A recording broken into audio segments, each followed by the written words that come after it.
Over this next year through to the adoption of the post-2015 agenda, what is the greatest remaining challenge? I think the biggest challenge we have is first to turn this into what is realistic. It is not realistic for us to produce the ambition that we have and then not have the means of implementation. So it's going to be a challenge to see, will we have the political will globally to unlock resources to actually implement this agenda? The implications of not unlocking those resources will be more of what we see now in terms of instability, conflict, migration, jobs that people don't have. And so you leave people without dignity and without hope.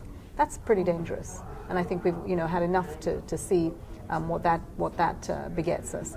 But also we look to climate change. Even if we get it right and we start to invest in people, we have to do it taking into consideration our ecosystems and our environment. We can no longer do what we've done before. It's not sustainable. It's not even necessary. If you really look way up the whole wants and needs discussion, we can change the way we have our lifestyles. We don't need what we are doing with what we're doing to economies and societies and environments right now. The way we consume, we can change. Obviously there's a parallel discussion happening right now about climate change and sustainability. Out of the COP20, one of the big things that came out of that was a discussion about tech transfer.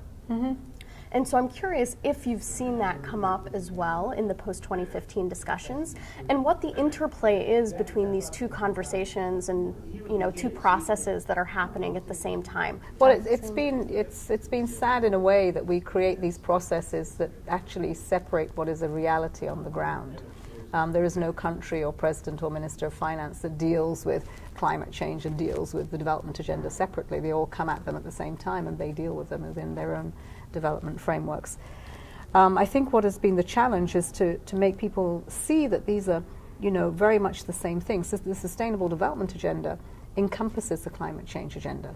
And the sooner that we can begin to communicate that better, that you cannot talk about technology in climate change and not see it affecting sustainable development. The discourse amongst member states here on sustainable development, the technology discussion has been really robust.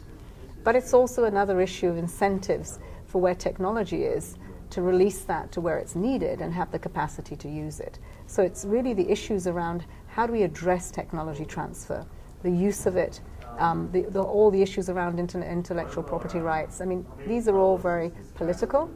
But both in terms of climate change and reducing the carbon emissions, smart agriculture, cleaner cities, infrastructure, these are all very much part of what we're looking for also in the 17 goals that we see. So I think we need to find more synergy. We need to see that the resources go towards all to try to further that. R&D, research and development needs to be much more effective, see partnerships in it.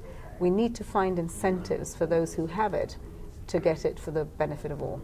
And I think those incentives are what we need to work on politically. But with all the resources in the world, if we don't have strong institutions and the capacities to actually use these resources, then we're back to square one. So I think it's a real understanding that while we want the resources, we also want the capacity to use, and many of our developing countries don't have that. So rather than have it the chicken and egg, you really need to see mutually reinforcing and understanding that has to happen together. And that we have to work together in partnership to make sure that it happens.